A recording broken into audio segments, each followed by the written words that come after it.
You did not fall apart because you were weak. You fell apart because you were human, fully, completely, vulnerably human, and someone decided to use that against you. Now here is the part nobody tells you. The moment you finally got out of that relationship, or the moment they finally left, something strange happened, didn't it? You expected relief, you expected clarity, maybe you even expected to feel free, but instead you felt worse. Maybe the most confused, the most broken, the most lost you have ever felt in your entire life. And here is where I need to ask you something that might actually change everything for you today. What if that feeling was not a sign that you are broken? What if it were the very first sign that you are actually beginning to heal? Stay with me, because everything you think you know about healing from a toxic relationship, I'm about to challenge almost all of it. Welcome back to Silent Deceivers, the channel where we talk about the things most people are too afraid, too ashamed, or too confused to say out loud. Suppose you are new here, hello. I want you to know this is a safe place. This channel exists for people who have survived relationships that quietly destroyed them. Relationships where the damage was not always visible, where the bruises were emotional, where the person who hurt you was the same person who claimed to love you more than anyone else ever would. Today we are going deep, and I mean deep. We are talking about what healing actually looks like after a toxic relationship, not the Instagram version, not the I woke up, went for a run, and now I am thriving version that gets 12,000 likes. I am talking about the raw, confusing, non-linear, sometimes ugly, sometimes terrifying, ultimately transformative truth about what real recovery looks and feels like. Because here is the problem. We live in a culture that is absolutely obsessed with fast healing. We want a 30-day glow-up. We want a playlist that fixes our attachment wounds. We want a 3-step morning routine that rewires our nervous system before breakfast. And I understand that, I really do, because when you are in pain, you want the pain to stop as fast as humanly possible. But what happens when that kind of surface-level, performative healing is the only kind we teach people about? What happens is this: millions of people walk around thinking they have healed when they have not. They start new relationships carrying the same wounds, the same patterns, the same deeply rooted fears, just with a new coat of paint. And then they wonder why it keeps happening to them. They wonder why they keep attracting the same kind of person. They wonder why they still feel hollow, even when life looks fine from the outside. That is what we are unpacking today. By the end of this video, you are going to understand why the conventional ideas about healing from a toxic ex are often actively harmful, what real healing actually looks like stage by stage, the specific mindset shifts and behavioral changes that separate people who genuinely recover from those who just survive, the turning point, the single most important shift in perspective that unlocks everything, and what to do starting today to begin moving in the right direction. This is going to be a long one. Get comfortable, make your tea, put your phone face down, because this conversation deserves your full attention. The myths we've been sold about healing. Let me paint you a picture. You have just ended a toxic relationship, or it ended you, because sometimes that is how it goes. And now the people in your life, the internet, maybe even your therapist, start handing you advice. And that advice sounds something like this: just keep yourself busy. Delete their number, block them on everything, out of sight, out of mind. Go out with your friends, you'll feel better. Give it time, time heals everything. You just need to love yourself more. Focus on your glow up, hit the gym, get your hair done, become the person they regret losing. Now let me be very clear.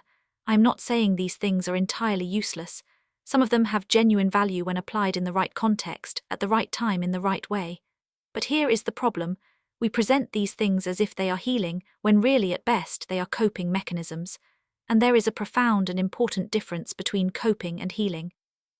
Coping is managing your pain, healing is transforming it.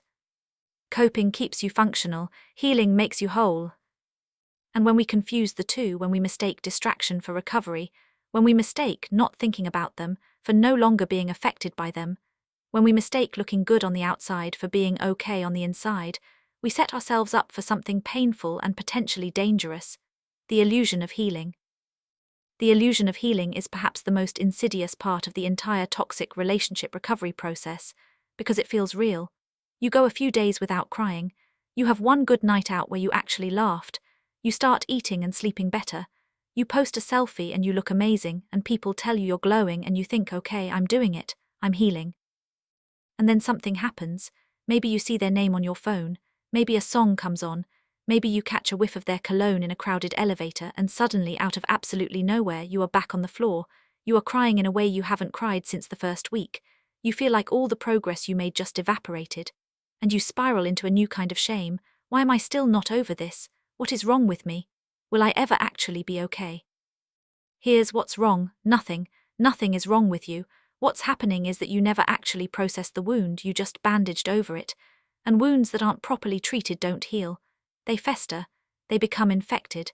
They find ways to break open again and again until you finally give them the proper attention they needed from the start. Why is healing from a toxic relationship different? Before we go further, I need to address something important, something that will help you stop being so hard on yourself. Healing from a toxic relationship is categorically, fundamentally different from healing from a regular breakup. And our culture does not acknowledge this adequately, which means people who have survived toxic relationships routinely experience a layer of confusion and shame on top of their actual trauma, because they're measuring their recovery against a standard that was never designed for their experience. Here's why it's different. In a normal, healthy relationship that simply didn't work out, two people who genuinely cared about each other, maybe grew apart, maybe wanted different things, the grief is clean. It's painful, yes, but it's clean pain. You're grieving the loss of someone real, of a relationship that genuinely existed. Your memories are by and large accurate. Your sense of reality is intact. You might miss them, but you know why things ended, and while it hurts, it makes a certain kind of sense. Now let's look at what you're recovering from. In a toxic relationship, particularly one involving narcissistic abuse, emotional manipulation, gaslighting, love bombing, intermittent reinforcement, or psychological control, you are not just healing from heartbreak. You are healing from a systematic dismantling of your reality. Think about that. Someone spent weeks, months, maybe years, slowly and deliberately, whether consciously or unconsciously, making you doubt your perceptions, making you question your memory, making you feel responsible for their behavior, making you feel like you were the problem, you were the difficult one, you were too much or not enough, or just fundamentally flawed. They convinced you that their love was the best love you were ever going to get, that no one else would tolerate you, that no one else would love you as they did. And now that it's over, you're supposed to just heal. How do you heal from something when you're not even entirely sure what happened to you? How do you trust your own feelings when you spent years being told your feelings were wrong? How do you build yourself back up when you're not even sure who you were before it started? This is the central challenge of healing from a toxic relationship. It's not just emotional, it's cognitive, it's neurological, it's identity level. And that is why it takes longer than people expect, why it's messier than people expect, and why it requires a completely different approach than what we typically prescribe for ordinary heartbreak. You weren't just broken up with, you were psychologically altered, and the path back requires more than time and a gym membership. Now let me show you what that path actually looks like. Part 1: What healing is not. Before I show you what real healing looks like, I want to spend real time on what it isn't, because the counterfeits are so convincing, so seductive, and so deeply embedded in our cultural understanding of recovery that many people chase them for years without realizing they've been running in circles. Healing is not getting revenge. Let's start here because this is one of the most common and socially rewarded post-breakup responses we have. The revenge arc, the glow-up as retribution narrative. I'm going to become so successful, so beautiful, so irresistibly happy that they will die knowing they lost me. And look, I get it. I get the appeal of it more than almost anything else. When someone has degraded you, diminished you, made you feel small and worthless, and like you were lucky they chose you, there is something deeply, primarily appealing about the idea of proving them wrong. Of showing up at the 5-year reunion looking better than you've ever looked in your life while they look the same, maybe even worse. But here's the truth that nobody in your comment section is going to tell you. Revenge is not a destination, it's a tether. Every moment you spend plotting your revenge arc, every workout you do imagining their face, every success you celebrate primarily because of how it will look to them, you are still in a relationship with them. They are still the primary audience for your life. They still hold the measuring stick you're judging yourself against. And as long as that's true, you haven't left the relationship. You've just moved into a different room of the same house. True healing doesn't taste like revenge, it tastes like indifference. And indifference takes time, real time, but it's worth waiting for. Healing is not the rebound. Oh, the rebound, the time-honored tradition of trying to get over someone by getting under someone else. And again, I'm not here to shame anyone for this. Humans are built for connection. When you're in pain, warmth helps. When you're lonely, company is genuinely soothing. But let's be clear about what a rebound is and what it isn't. A rebound is comfort. A rebound can be fun, even meaningful in its own limited way. What a rebound is not is healing, because healing requires you to sit with yourself. It requires you to turn inward, to examine, to feel, to understand. And a rebound by design points your attention outward.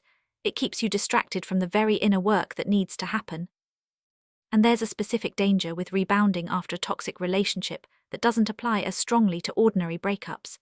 When your sense of self has been significantly eroded, when you've spent a long time in a relationship where someone else's desires, needs, and reactions dictated your entire reality, you are exceptionally vulnerable to attaching to the first person who shows you consistent warmth, not because they are right for you, not because there's a real foundation there, but because after a drought, any water feels like salvation. This is one of the primary ways people end up in the same kind of relationship twice, not because they're stupid or masochistic, but because they never gave themselves the time and space to recalibrate. They grabbed the next available life raft without checking where it was headed. Healing is not constant processing without action. Here is the other extreme, and it's just as trapping, just less socially celebrated. Some people, and this is often the more introspective, self-aware types, fall into what I call the healing loop. They talk about their toxic relationship constantly. They analyze it endlessly. They read every book, watch every video, go to therapy twice a week, journal for hours, and discuss what happened with every friend who will listen. They know exactly what their attachment style is. They can name every manipulation tactic that was used on them. They have a sophisticated, nuanced understanding of narcissistic personality disorder, intermittent reinforcement, trauma bonding, and the neuroscience of emotional dependency. And yet they're still stuck, because there's a point where continued analysis becomes its own form of avoidance, where understanding becomes a substitute for changing, when talking about the wound becomes a way of keeping the wound open, because as long as the wound is open, you don't have to face the terrifying question of who you are now that it's closed. If this is you, hear me when I say this with the deepest compassion. At some point, you have to stop autopsying the relationship and start building your life. Understanding what happened to you is a crucial first step, but it can't be the only step. It can't become a permanent residence. Healing is not pretending you're fine. I'm fine, two of the most destructive words in the English language, are used as a shield rather than a truth. Some people respond to the pain of a toxic relationship by simply going around it. They put on their armor. They decide they will never be vulnerable again. They become functional, even thriving by external measures, professional success, social life, and fitness, while inside they've essentially bricked over the wound and built a skyscraper on top of it. This might look like healing. It might even feel like healing for a while, but suppressed pain has a way of finding exits. It shows up in sudden rage at small inconveniences, in the inability to be truly intimate with a new partner, in anxiety that appears to have no source, in a persistent, low-level numbness, a feeling of going through the motions while something vital is missing. Pretending you're fine doesn't make you fine. It just makes the eventual reckoning more dramatic. Part 2: What real healing actually looks like. Okay, now we get to the heart of it. Real healing is not linear. I need you to hear that and really let it sink in, because our culture's narrative about healing is relentlessly, unhelpfully linear. You get hurt, you grieve, you heal, you move on. We even have this concept of stages of grief that people misinterpret as a staircase you climb, a clear path with a definitive finish line. Real healing, especially from trauma, which is what toxic relationship recovery often is more like a spiral. You keep revisiting the same territory, but each time you come around, you're at a slightly different elevation. You can see more from where you are. The view is expanding, even if the landscape looks familiar. Real healing stage 1, survival mode and allowing the chaos. The first stage of real healing looks from the outside like a complete disaster, and that's okay, that's appropriate. That is, in fact, exactly right. In the immediate aftermath of leaving a toxic relationship, or being left by one, your nervous system is in genuine shock. This is not a metaphor. This is neuroscience. Your body and brain have been operating under chronic stress for an extended period. Stress hormones have been elevated for so long that your system doesn't know how to function without them. You're not just heartbroken, you're chemically dependent on the chaos because chaos has become your normal. And so in the first stage of healing, things are going to feel worse before they feel better. You're going to cry at things that seem irrational. You're going to feel like you can't breathe. You might have moments of wanting to go back, not because going back is a good idea, but because your body is craving the familiar, even when the familiar was harmful. What real healing looks like here, you let yourself feel it. Not dramatically, not indulgently, not in a way that you wallow in forever, but you stop trying to outrun the pain, you sit with it, you let the grief be grief, you let the anger be anger, you let the confusion be confusion, you stop performing wellness and you permit yourself to be exactly as broken as you are right now. This sounds simple. It is extraordinarily difficult, especially for people who have spent years in a toxic relationship, being told their feelings were overreactions. They have been conditioned to suppress, minimize, and rationalize away their emotional experience. The act of simply feeling, of sitting with your own interior without trying to fix or escape it, can feel radical. It can feel terrifying. Do it anyway. If you're in this stage right now, if you're in the storm, I want you to know, the fact that you're feeling this much is not a weakness. It's evidence that you were open. It's evidence that you loved genuinely. And it is the necessary precondition for everything that comes after. You cannot skip this stage. Any attempt to skip it will simply delay it. Real healing stage 2, reclaiming your reality. Here's where things get interesting. And by interesting, I mean difficult in a very specific way that most healing content doesn't talk about nearly enough. One of the signature features of toxic relationship recovery, especially from relationships that involved gaslighting or psychological manipulation, is what's sometimes called reality distortion syndrome. This isn't a clinical term, but it describes something very real: the systematic undermining of your trust in your own perceptions, memories, and interpretations of events. You were told repeatedly and insistently that what you experienced wasn't what you experienced, that's what you felt wasn't reasonable, that's what you remembered wasn't what happened.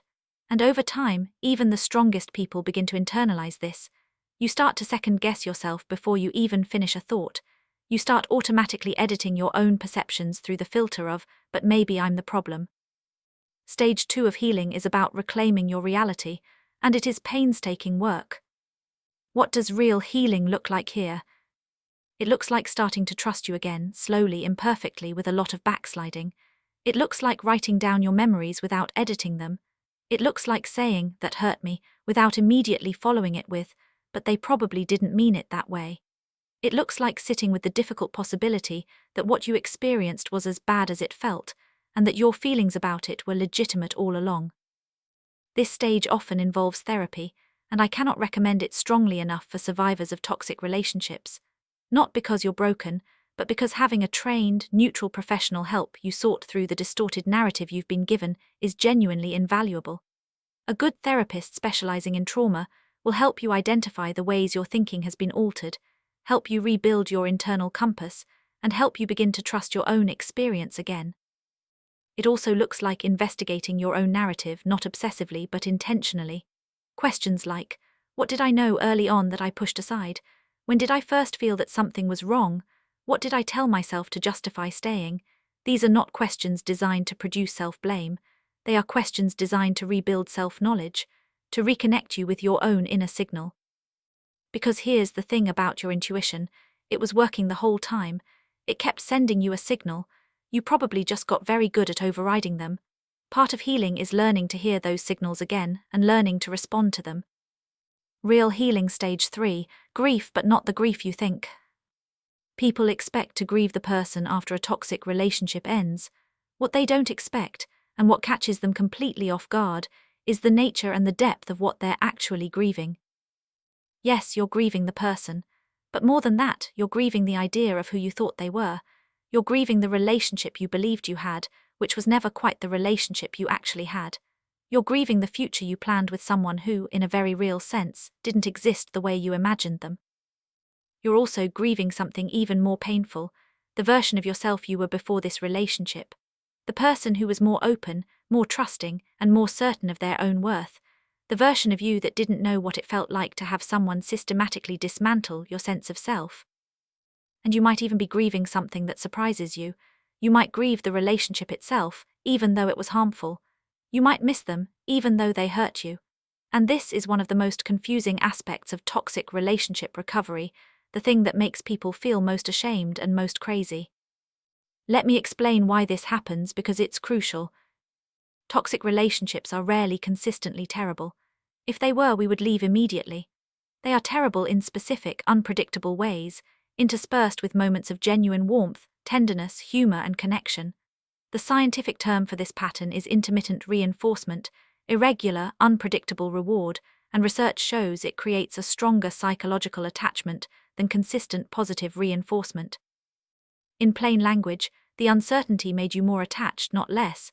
The good moments felt more precious, more worth fighting for, precisely because they were surrounded by difficulty. This is the same psychological mechanism that makes gambling addictive. It's not a weakness, it's biology. So when you miss them, when you grieve the relationship, when part of you wants to go back, you're not crazy. You're not weak. You're experiencing a genuine neurological response that was conditioned over the duration of the relationship. And recognizing this, naming it clearly and compassionately, is itself an act of healing. What real healing looks like here, you allow the grief to be complex. You don't force yourself to feel only anger because anger feels safer and more dignified than sadness. You don't force yourself to feel only sadness because anger feels too dangerous. You let the whole complicated emotional ecosystem exist without demanding that it make sense or resolve quickly. You write letters you never send. You scream in your car. You let yourself cry for the good memories, not just the bad ones. You grieve the relationship that never quite was, and in doing so, you begin to release the hold it has on you. Real healing stage 4, the identity rebuild. Here's where it gets interesting in a different way, a better way. At some point in the healing process, and you can't force this, it arrives when it's ready. You begin to ask a different set of questions. Not why did they do this, or what's wrong with me, but something that cuts deeper and carries more potential. Who am I now? Who was I before this? Who do I want to become? Because here's the thing about toxic relationships that people don't talk about in a genuinely useful way. Yes, they take things from you. They take your confidence, your trust, your sense of reality, sometimes your friendships, sometimes your professional life, sometimes years. That is real, and it is awful, and it deserves to be acknowledged without minimization. But they also, and I say this very carefully because I don't want to sound like I'm romanticizing trauma, they also reveal things about your patterns, about your wounds, about the parts of you that were already tender before you ever met this person, the vulnerabilities they found and exploited. And while that knowledge was acquired in the most painful possible way, it is nonetheless knowledge. It is the raw material for the most profound kind of growth. What does the identity rebuild look like? It looks like rediscovering what you actually like, not what you liked when you were with them, not what you performed liking because it kept the peace, but what you genuinely enjoy when no one is watching and there are no consequences. It looks like reconnecting with the friends and family members who might have been sidelined during the relationship, because toxic partners almost always, to varying degrees, isolate their victims. This reconnection can feel awkward. You might feel shame about having disappeared. You might feel like you have to explain or justify yourself. The friends who matter will make it easy for you to come back. It looks like experimenting, trying things, making mistakes, being bad at things with no one to shame you for it, taking a class in something you've always been curious about, traveling alone, changing your hair, changing your schedule, doing the small things that signal to your nervous system you are free now, you can choose. It looks like rebuilding your relationship with your own body, which often takes a significant hit during and after a toxic relationship. This might mean movement, but movement chosen from a place of care, not punishment. It might mean rest, real restorative rest, not the exhausted collapse of someone who's been in survival mode for too long. It might mean eating food that nourishes you rather than serving as comfort or control. And crucially, it looks like beginning to develop what I think of as your own point of view. Your own aesthetic, your own ethics, your own opinions about things that have nothing to do with the relationship. The ability to think a thought and simply hold it, without immediately running it through the filter of would they approve of this? Would this start a fight? Is this allowed? This stage is where something quietly miraculous begins to happen. You start to catch glimpses of yourself, not the person you were in the relationship, not even the person you were before the relationship. Someone newer, slightly harder and slightly softer at the same time. Someone who knows things they didn't know before. Someone who is, against all odds and in ways that feel impossible to justify given what they've been through, becoming interesting to themselves again. I need to talk about something that a lot of healing content skips because it's uncomfortable, because it requires you to look at yourself in a way that can feel uncomfortably close to self-blame. But I promise you, what I'm about to say is not about blame. It is about power, and your ability to choose differently. At some point in genuine healing, you have to ask yourself, why this relationship? Not why did they treat you the way they did, their behavior is on them, was always on them, and there is no version of reality in which you deserved it. But why did you stay? What kept you there? What made you minimize the red flags? What inside you, what wound, what belief, what hunger, made this person's particular brand of attention feel like something worth fighting for, even when the cost was astronomical? This is not an easy inquiry. It requires courage. It might take you back to your childhood, to the relationship dynamics you witnessed or experienced early in life that taught you what love looks like, what you're worth, what is and isn't acceptable. It might take you to an honest reckoning with your own fear of being alone, fear of not being enough, fear of starting over. It might take you to a place of recognizing patterns in your relationship history that you've been too afraid or too ashamed to look at directly. But this is where the real freedom lies. Because if you understand your patterns, you can change them. If you understand what made you vulnerable to this particular kind of person, you can develop the awareness and the skills to recognize it earlier next time. Not by becoming suspicious or closed or armored against everyone, but by becoming discerning. By having a clear enough sense of yourself and what you need that you can identify fairly quickly when something isn't right. What does this look like in practice? It might look like working with a therapist who specializes in attachment theory or trauma-informed care. It might look like reading about your attachment style and sitting with the discomfort of recognizing yourself in the description. It might look like writing a brutally honest account of the relationship, the real one, not the sanitized version you tell at parties, including the moments where you saw the warning signs and chose to look away. It might look like having hard conversations with the people who love you and asking them, genuinely, did you see this coming? What did you notice that I wasn't seeing?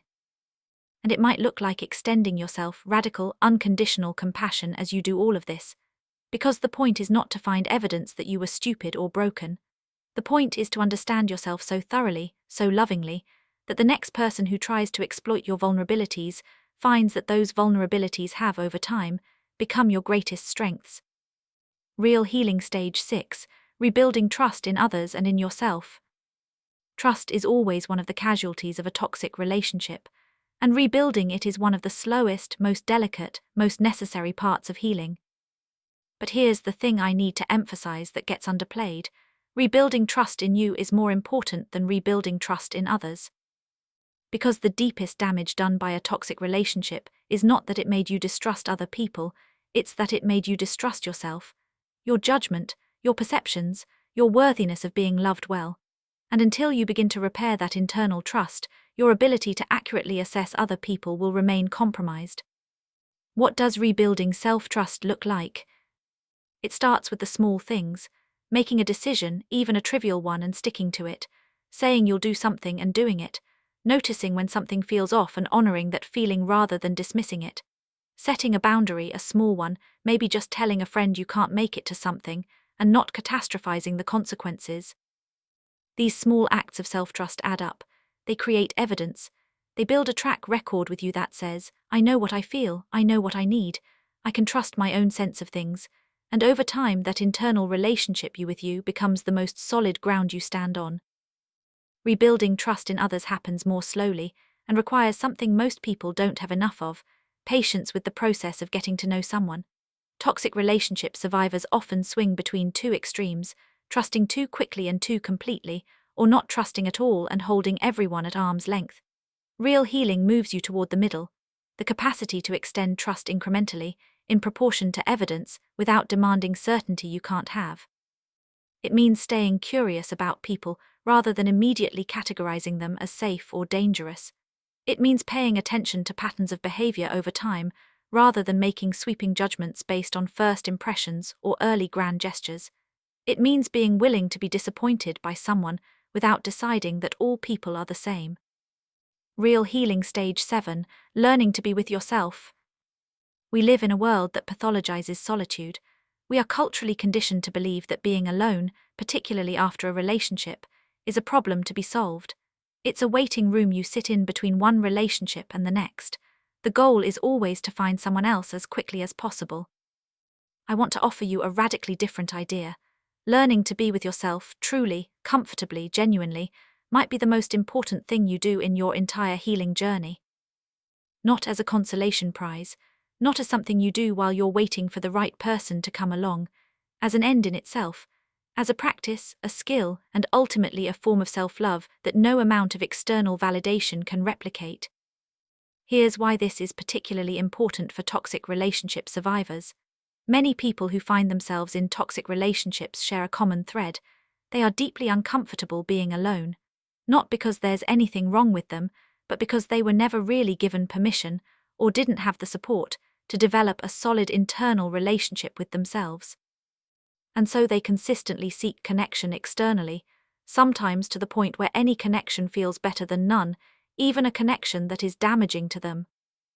One of the transformative achievements of genuine healing is learning, often for the first time, or relearning after years of conditioning, that you can be alone and be okay. More than okay. That you can be alone and be genuinely well. That solitude can be restoring rather than terrifying. That your own company can be not just acceptable but actually good. This looks like spending a Saturday entirely by yourself without needing to fill every moment with noise or company.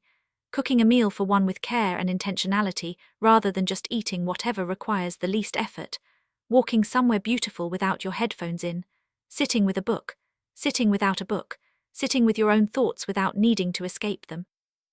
It looks like discovering that you have interesting thoughts, that your own company has value. That is when you strip away all the external performance, the performance of being a partner, a healer, a peacekeeper, a justifier, a minimizer. There is someone underneath all of that who is worth knowing. And then one day, and I promise this day comes, if you do the work, you will find that you are not alone because you haven't found the right person. You will be alone because you chose it. Because you know your own company well enough now to be selective about whose company you add to it, because you are no longer filling a void. You are living a life, and the people you allow into it will be additions to something already whole, not replacements for something missing. That shift from void filling to life building is one of the hallmarks of real healing. I want to tell you something that I believe, genuinely, with everything in me, is the single most important thing I'm going to say in this entire video. The thing that, if you take nothing else away from today, I want you to carry with you. Are you ready? The goal of healing from a toxic relationship is not to get back to who you were before. I know that runs counter to almost everything you've heard, because the narrative we're given is one of restoration, of return, of becoming again the person you were before they got their hands on you, before they took your confidence, your trust, your sense of self. The goal, we're told, is to go back, to reclaim, to restore. And I understand why that narrative is comforting, because the idea that there is a version of you intact somewhere, waiting to be rediscovered, is a beautiful and hopeful idea. And there's even some truth in it, because your essential self, the core of who you are, was never actually destroyed. It was buried, suppressed, hidden but not destroyed. But here's what I've come to believe, through everything I know about this process. You cannot step in the same river twice. The person who came out the other side of that relationship is not the same person who went in, and trying to force yourself back into the shape of someone you used to be before the wounds, before the wisdom, before the hard-won knowledge is not healing. It is a kind of denial. Real healing is not restoration. Real healing is transformation. The person you are becoming through this process, the one who knows what they know now, who has survived what they've survived, who has sat in the fire of this experience and come through it, that person is not lesser than the one who went in. They are richer. They are more awake. They are more capable of genuine discernment, genuine compassion, and genuine love, precisely because they know what the counterfeit looks like. You have learned things that most people spend their whole lives avoiding. You have learned what your limits are, and more importantly, you've learned what happens when you don't honor them. You've learned what your needs are, the real ones, not the performative ones, the ones you were shamed into pretending you didn't have. You've learned something about the nature of love, about the difference between a love that builds and a love that consumes. None of that knowledge was free. It cost you enormously, and I would never minimize that cost, but it is yours now, and it cannot be taken back. So here is the shift I want to offer you, the reframe that I believe unlocks the entire healing process. Stop asking, how do I get back to who I was? Start asking, who am I becoming, and how do I support that becoming? Because of that question, who am I becoming? It is a question with agency in it. It is a question that belongs to you. It is a question that points forward, not backward. It is a question that treats your story not as a tragedy that happened to you, but as a life that you are, even now, even in the broken moments, actively constructing. You are not a victim of your history. You are the author of your response to it. And I want to add one more thing here, because I think it's important. Healing is not a destination. This is something people say, and it gets dismissed as a cliché because we've heard it so many times. But I want you to actually sit with it, because it's true in a way that matters. There will never be a day when you wake up and think, I'm done, I'm fully healed, case closed. That's not how humans work. The people who have done the deepest healing work I've ever witnessed, they're not people who have resolved every wound. They're people who have developed a relationship with their wounds, who knows how to tend to them when they reopen, who can feel the old pain arise and think, there it is again, rather than, oh no, I'm starting over. They have developed what I think of as emotional fluency. They can feel their feelings without being controlled by them. They can acknowledge their history without being imprisoned by it. They can be affected by the past without being defined by it. That is what healing looks like at its fullest expression. Not an absence of pain, but a different relationship with it, a relationship in which you are finally and firmly in charge. Okay, we've covered a lot of ground today, and I want to bring it all together for you before we wrap up. Let me give you the short version, the version you can carry with you. Number 1, healing from a toxic relationship is not the same as healing from a regular breakup. You're not just grieving a person, you're recovering from a systematic attack on your sense of reality, your identity, and your self-worth.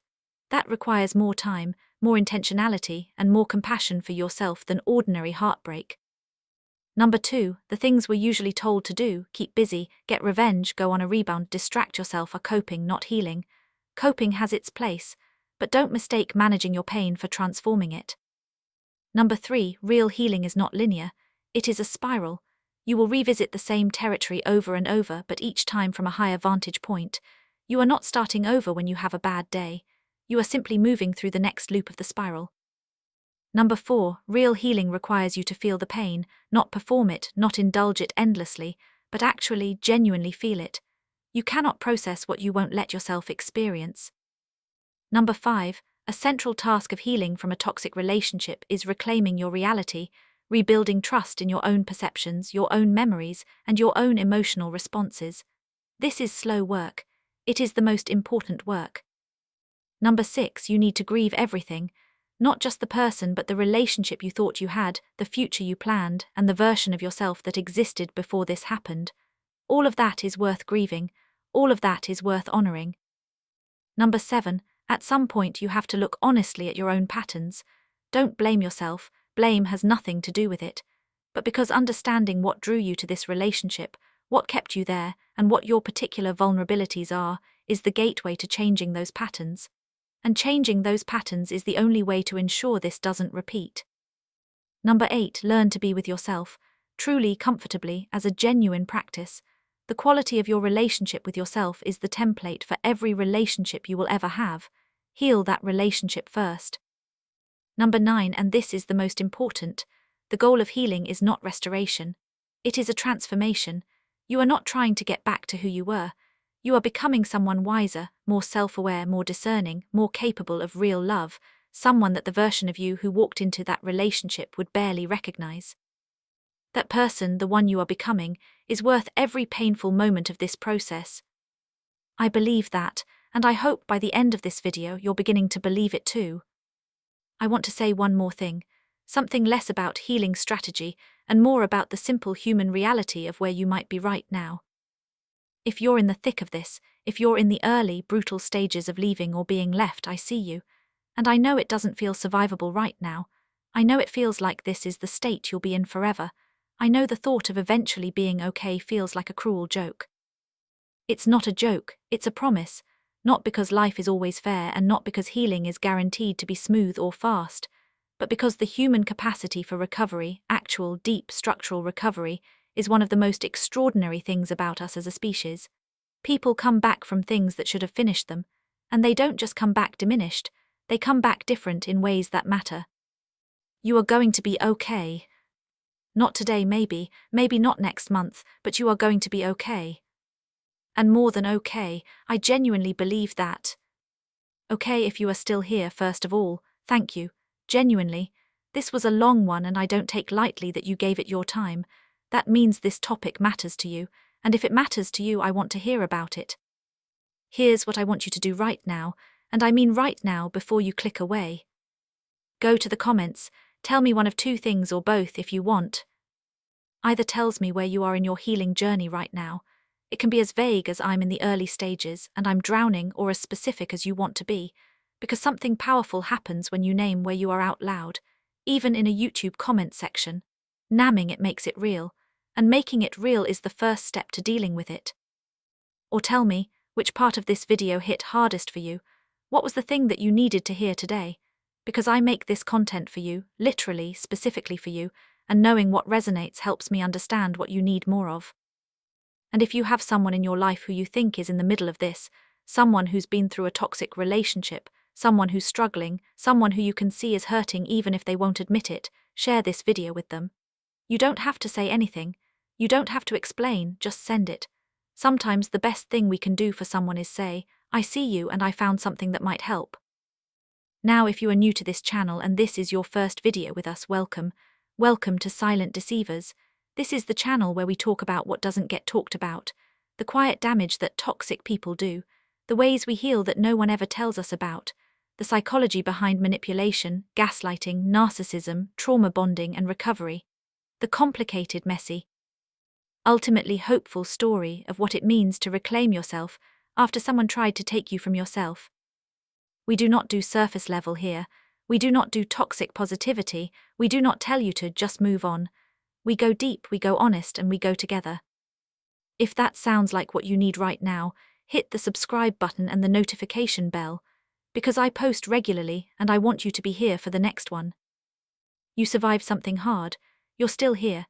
And the fact that you're here watching this, asking these questions, refusing to settle for less than a real understanding of what happened to you and what comes next, that matters. That is nothing, that is everything. Take care of yourself this week. I'll see you in the next one.